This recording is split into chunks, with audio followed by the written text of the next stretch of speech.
Ce que je vous montre là, c'est le sol qui était une prairie au début, il y a à peu près un an. Puis j'ai un noyer qui est tombé et j'ai découpé le bois, c'est le tas de bois qui est là-bas, la partie qui peut faire du bois de chauffage.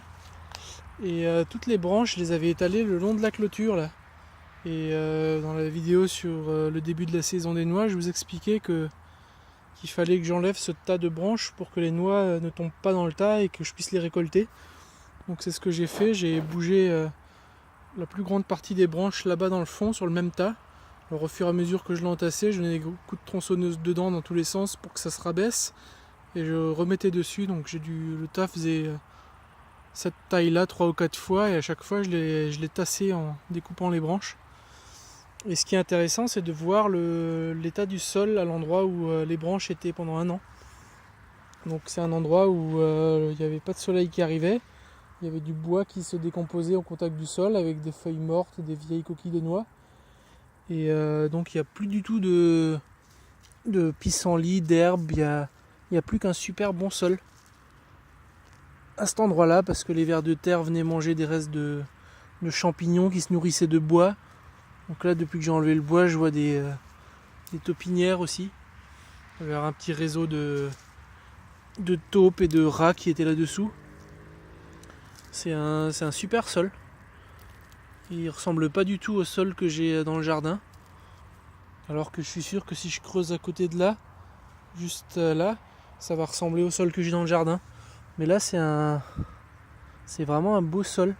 Bah, si j'enlève les 5 cm, je sais pas ce que c'est, ça doit être un gros bout de bois qui traîne, un poteau.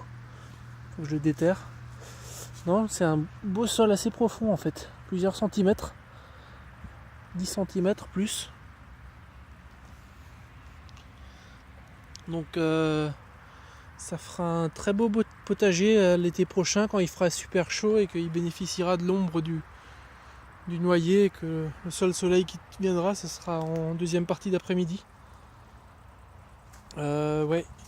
Donc là mon plan immédiat c'est tout de suite de semer les engrais verts parce que c'est à peu près la période de le faire. Alors j'ai un mélange de trucs, je sais pas encore trop ce que je vais mettre. Tout ce que j'ai dans le stock, de la veste, des plantes mellifères, des mélanges biomasse, donc c'est des mélanges de céréales.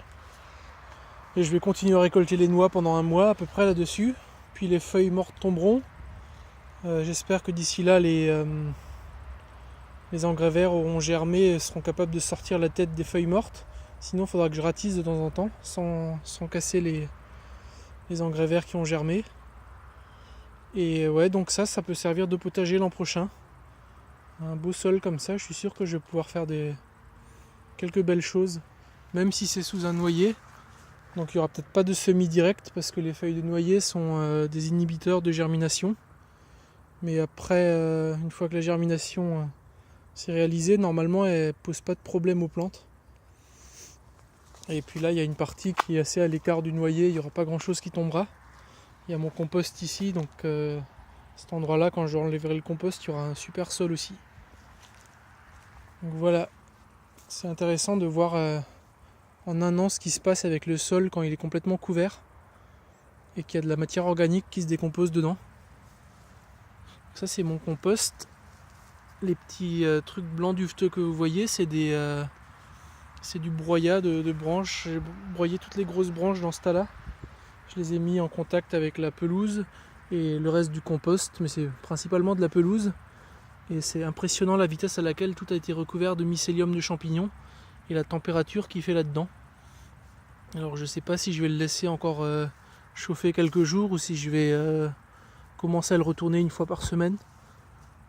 Peut-être que je risque de casser quelques champignons qui vont se retrouver en surface, mais la plupart des champignons seront bien là en profondeur et ça permettra de décomposer aussi les matières qui sont en surface. Donc là, dès que j'enlève une poignée d'herbe, j'ai du mycélium de champignons qui colonise le compost.